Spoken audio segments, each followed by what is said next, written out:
요한계시록에는 7개의 인심판 재앙과 7개의 나팔 심판 재앙과 또 7개의 대접 심판 재앙이 있다라고 말씀을 드렸죠. 그죠?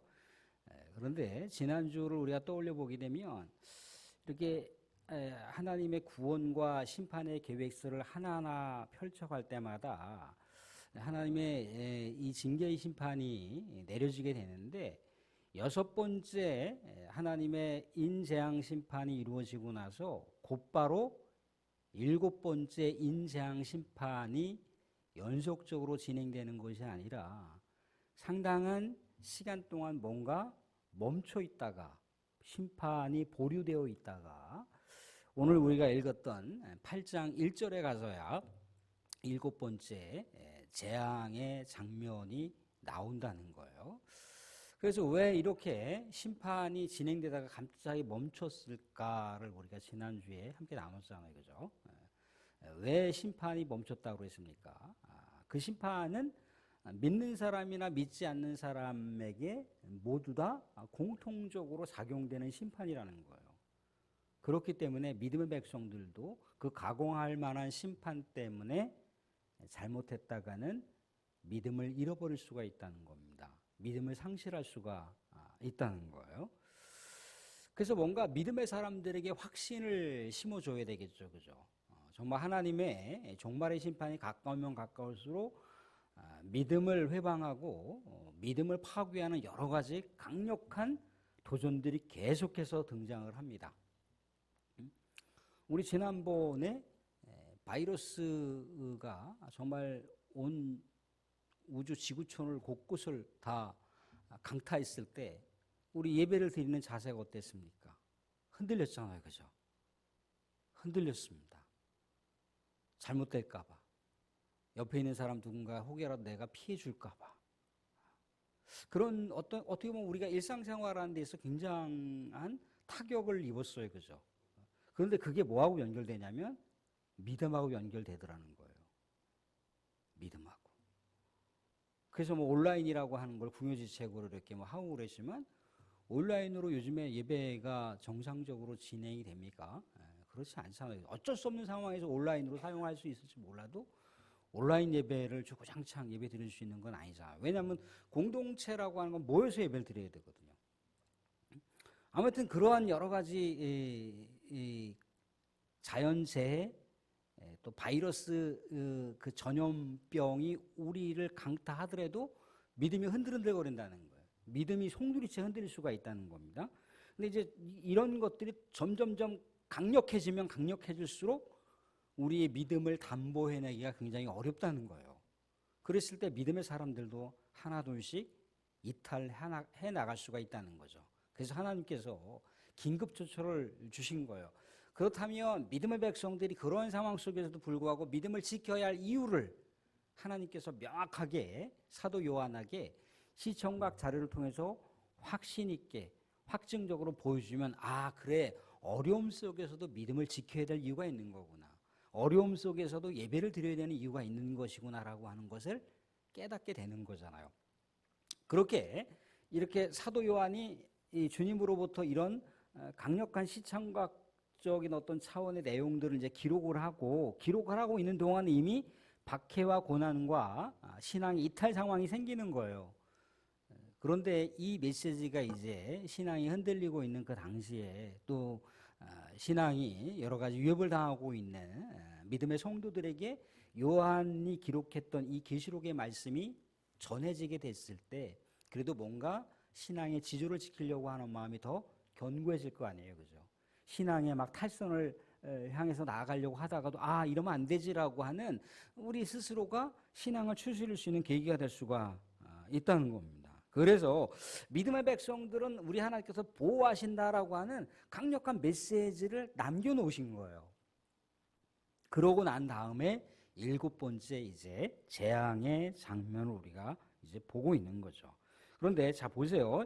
1절을 보시면 7째 인을 떼실 때 하늘이 반 시간쯤 고요하더니, 반 시간쯤 고요해졌습니다. 그리고 두 가지 현상이 나타나죠. 그죠? 하나는 뭐냐면 말씀드린 대로다가 7개의 인재앙 심판이 이제 끝나가고 새롭게 나팔재앙의 7개가 등장을 하는데 이제 7개의 나팔재앙이 등장하고 있는 장면입니다. 2절에 나와 있죠. 내가 보면 하나님 앞에 7 천사가 서 있어 7 나팔을 받았더라 그렇게 나와 있어요. 그리고 이제 말씀 가운데 저 5절 보시게 되면은 천사가 향로를 가지고 제단에 불을 담아다가 땅에 쏟음에 우레와 음성과 번개와 지진이 나더라. 7번째 인재앙 심판에 대한 내용들이 등장하고 있는 거예요. 그러니까 이제 7째 인을 딱 뗄 때 반 시간쯤 고요해진 상황에서 두 가지가 나타나는 건 뭡니까? 이제 새로운 나팔재앙 심판이 예고되고 있다라고 하는 것이고 또 이제 어떻다는 거예요? 인재앙 심판이 마무리가 되고 있는 그 두 가지 내용도 볼 수가 있죠. 그죠? 근데 그 사이가 어떤 내용이 등장을 하고 있습니까? 이 사이에 있는 내용이 굉장히 중요한 거예요. 이건요, 성도 여러분, 이거는 진짜 각인시켜야 돼, 각인시켜야 돼, 이건. 3절 말씀 각인시켜야 돼, 3절, 4절 말씀. 잃어버리면 안 돼요. 자, 3절 같이 한번 읽어보겠습니다. 3절 같이. 시작. 또 다른 천사가 와서 제단 곁에 서서 금향로를 가지고 많은 향을 받았으니 이는 모든 성도의 기도와 합하여 보좌 앞 금제단에 드리고자 함이라. 4절도 보겠습니다. 4절도 향연이 성도의 기도와 함께 천사의 손으로부터 하나님 앞으로 올라가는지라.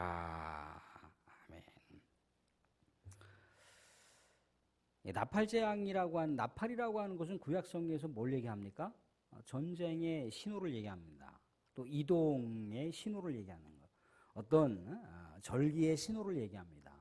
근데 우리가 예언서를 가보게 되면 요엘서라든가 스바냐서를 가보게 되면 여호와의 날이라고 하는 게 등장해요. 나팔을 불 때 여호와의 날이 나타난다는 거. 흑암과 패망의 날과 어둠의 날과 정말 무시무시한 날이 등장한다라고 하는 것이 나팔을 불 때 등장한다라고 그렇게 기록되어 있어요. 그러니까 나팔이라고 하는 자체가 하나님의 심판을 상징한다라고 하는 것을 생각해 볼 수가 있는 거죠. 그리고 이제 인재앙 심판이 마무리되어 가는 그 과정 속에 오늘 우리가 3절, 4절 읽었던 대로다가 거기에 어떤 내용이 등장을 하고 있는 건가요? 자, 천사가 3절 다시 보시면 또 다른 천사가 제단 곁에 서서 뭐를 가지고 있었다고 합니까? 금향로를 가지고 있었어요. 금향로. 이 금향을 가지고 있었다는 겁니다. 이 향로라고 하는 표현보다는 금향을 가지고 있었다라고 하는 표현이 더 어울립니다. 근데 사랑하는 성도님들, 계시록 우리가 읽지는 않았지만 5장 8절을 보실래요? 5장 8절? 5장 8절을 찾아보시면 그 향이 뭐라고 나와 있습니까? 그 향이. 자, 5장 8절 후반절 보시면 향이 뭐라고 나와 있던가요? 예, 성도들의 기도라고 나와 있어요. 성도들의 기도. 그러니까 이 향로가 사실 이제 향을 얘기하는 거예요. 성도들의 기도를 얘기하는 거예요. 근데 그 기도를 뭐로? 금기도라는 거예요. 금기도. 가장 보배롭고 가장 가치로운 기도라는 거예요. 근데 거기다가 많은 향을 또 받았다는 거예요. 많은 향. 근데 많은 향을 받았다라고 하는 거는 능동적인 게 아니라 수동적인 거예요. 그죠? 누군가가 주었기 때문에 많은 향을 받은 거잖아요. 그죠? 누가 주셨을까? 이거를 하나님께서 주신 거예요. 천사들이 성도들의 기도를 가지고 있었는데 그것도 최상급의 그 표현을 써서 금기도를 가지고 있었는데 그 기도에다가 하나님께서 뭐를 더했다는 거예요? 향을 더하셨다는 거예요. 이 기도는 누가 받으시는 건가요? 이 기도는 하나님께서 받으시는 거예요. 성도들의 기도를 하나님께서 받으시는 건데 하나님께서 그 기도를 뭐라고 보시는 거예요? 가장 보배롭고 가장 존귀한 가치로 여기시는 거예요. 더더구나 그것도 하나님께서 얼마나 열렬히 성도들의 기도를 갈망하셨으면 그 성도들의 기도 가운데다가 하나님께서 향을 더 바르신 거예요. 비록 이 세상 가운데 정말 지지리도 못난 인간이라 할지라도 그 지지리도 못난 인간이 하나님께 기도를 하면 하나님께서 가장 가치롭게 그 기도를 받으시겠다라고 하는 작정과 의지가 담겨 있는 거예요.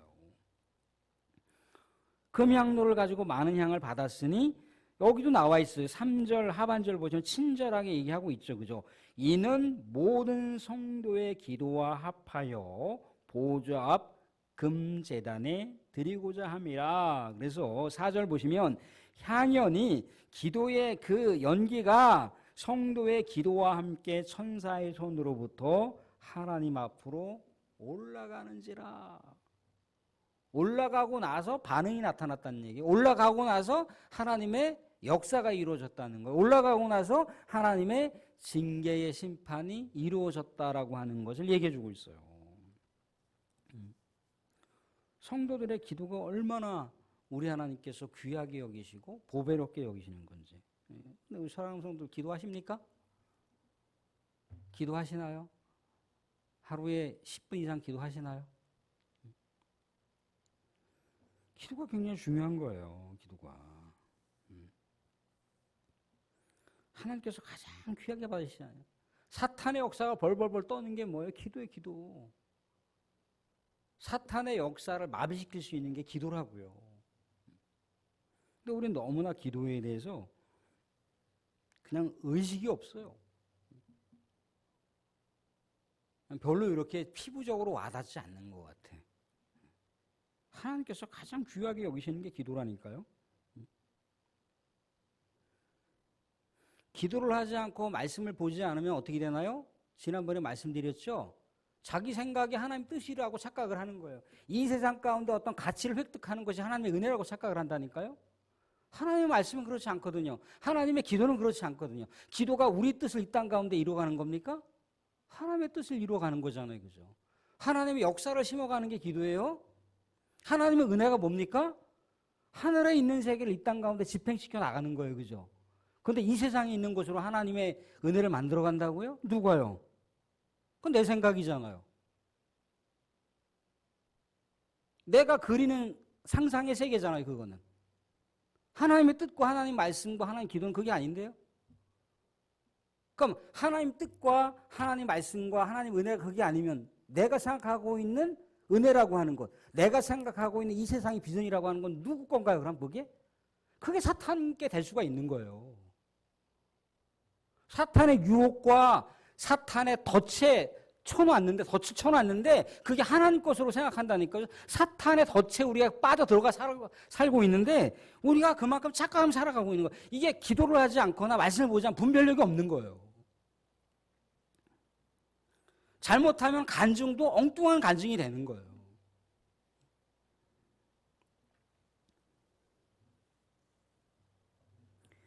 에스겔 10장에 보시게 되면 하나님의 진노가 땅에 떨어지는 것은 하늘로 올라간 기도의 응답이라고 얘기합니다. 하나님 진노의 역사는 성도들의 기도를 통해서 이루어지는 것이라고 얘기를 하는 거예요. 자, 그래서 5절 보시면 천사가 향로를 가지고 제단에 불을 담아다가, 기도가 이미 하나님 앞에 올라갔습니다. 그랬더니 그 기도가 어떻게 됐다는 얘기예요? 천사가 향로를 가지고 제단에 불을 담아다가 이제 땅에 쏟음에 하나님께서 기도 응답으로다가 이 땅 가운데 진노의 심판을 내리시는 거죠. 예수님께서도 말씀하셨습니다. 만물이 가까웠으니 뭐라고 합니까? 근신하여 깨어 기도하라고 하고 있어요. 근신하여 깨어 기도하라.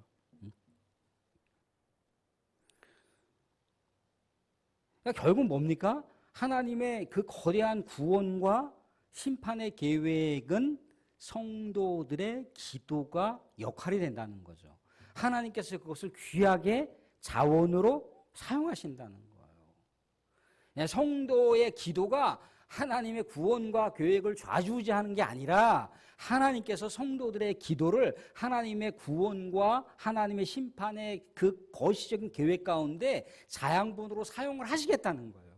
그게 하나님의 의지예요. 그러니까 성도들의 기도를 얼마나 우리 하나님께서 값지게 여기시면 그 성도들의 기도가 원석처럼 뭔가 다듬어지지 않았다 할지라도 하나님께서 향기롭게 그것을 발라서 향기로운 향이 나도록 아름답게 하셔서 그 기도를 하나님께서 받으신다는 거예요.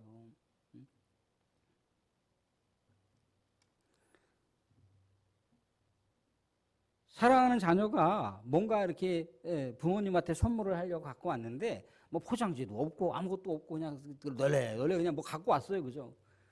근데 부모님이 얘야 이렇게 포장을 싸면 되게 예쁘지 않겠니? 그래서 그 선물을 더 보배롭고 아름답게 그렇게 만들어 줄 수 있는 것처럼 하나님이 그렇게 하신다는 거예요.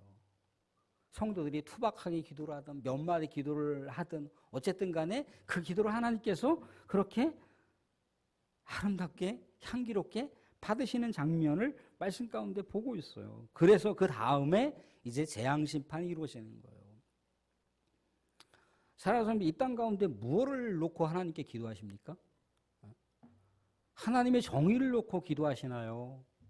뭐를 놓고 기도하시나요? 하나님의 뜻을 위해서 기도하시나요? 뭐를 놓고 기도하시나요?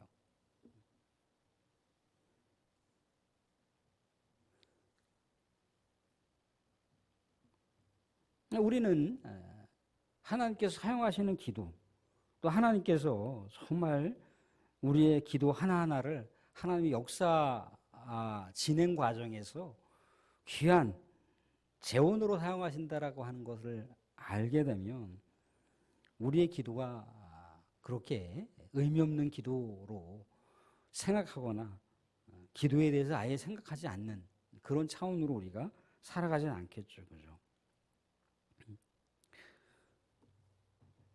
오늘 주시는 메시지는 분명하다는 거예요. 사람들 우리 예전에 그 코로나 재앙 때 그 뭐 다 무너진다라고 했던 유럽 교회나 다 무너진다라고 했던 미국 교회 보세요. 그 성전 앞에서 성전 안에 들어가서 예배를 드리지 못하니까 성전 바깥의 벽에서 두 손 들고 막 하나님께 회개기도 하잖아요. 그죠? 하나님 이 재앙 속에서도 하나님 우리 영혼들을 살려주시고 잘못한 것이 있으면 하나님 용서해 주십시오. 회개기도를 하잖아요. 회개기도. 그 광경을 보면서 우리는 공감대를 가졌을 거 아니에요. 그죠? 저렇게 세계가 난리 상황 가운데도 기도하는 거구나. 왜 미국이 될 수밖에 없는 것이고 왜 유럽이 될 수밖에 없는 이유가 뭡니까? 거기에 유럽 교회가 무너진다 할지라도요.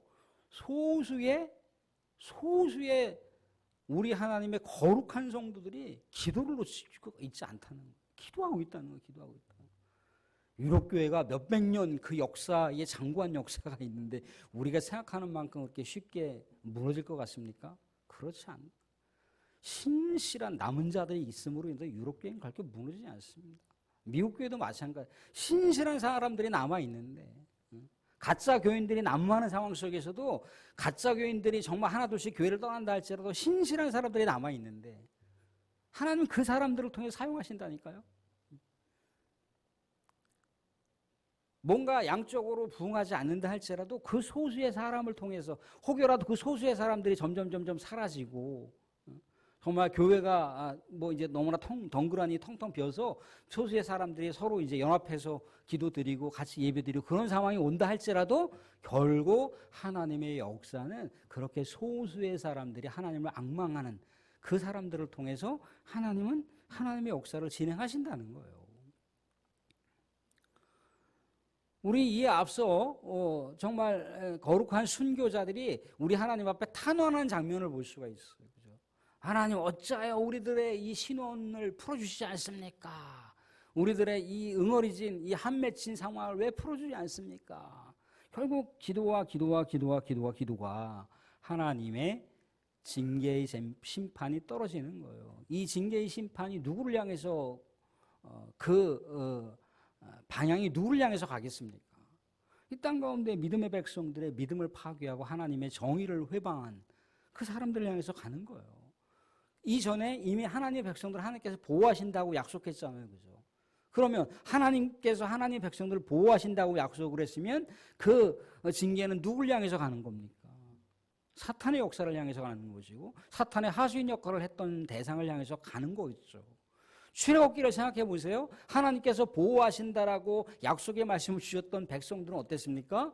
다 어린 양 피를 문설주에 발랐잖아요. 그죠? 그 백성들은 지키신다 약속했잖아요. 그죠? 장자의 죽음의 재앙이 누구를 향해서 내리꽂는 건가요? 하나님의 말씀을 순종하지 않았던 그 애굽인을 향해서, 사탄을 상징한다는 애굽을 향해서 내리꽂는 거잖아요. 그죠? 그런데 모든 것이 다 오늘 우리가 말씀 가운데 봤던 건 뭡니까? 이 땅 가운데 믿음의 백성들을 지켜주시고 정말 하나님의 역사와 반역하고 있는, 반동하는 그 세력을 향해서 하나님께서 징계의 역사를 퍼붓는데, 그 모든 것이 다 성도들의 기도가 우리 하나님께 올라가는 것을 하나님께서 응답하시고 5절 하반절처럼 땅의 소돔에 우레와 음성과 번개와 지진이 나더라 얘기하고 있어요. 세상은 계속 난리와 기근과 전쟁과 전염병으로 계속해서 점점 이제 동시다발적으로, 코로나 때 전쟁이 일어났고 또 어떻습니까? 전쟁이 지금도 뭐 끝낼 줄 모르고 계속 이루어지고 있지 않습니까? 그죠? 이런 상황 속에서 요구하고 있는 건 뭔가? 하나님께서 우리 믿음의 백성들에게 원하시는 게 뭘까요? 이런 상황 속에서도 우리가 종말의 시대가 마지막으로 왔다라고 하는 차원을 잊지 말고 성도는 끊임없이 하나님께 기도할 것을 얘기하고 있습니다. 그 기도를 하나님께서 가장 존귀하게, 사탄이 제일 두려워하는 게 기도잖아요. 기도. 노래도 있잖아요. 오늘 집을 나서기 전에 기도했나요? 오늘 집을 나서기 전 기도했나요? 사랑하는 여러분들, 기도는 하나님께서 가장 귀하게, 가장 보배롭게 여기는, 우리 하나님께서 가장 기다리는 그 놀라운 은혜의 사건이 바로 기도라고 하는 걸 아시고, 정말 이 해가 다 가기 전에 더 우리 하나님 앞에 깨어 신실하게 기도하는 성도가 되실 수 있기를 주님의 이름으로 축원드립니다.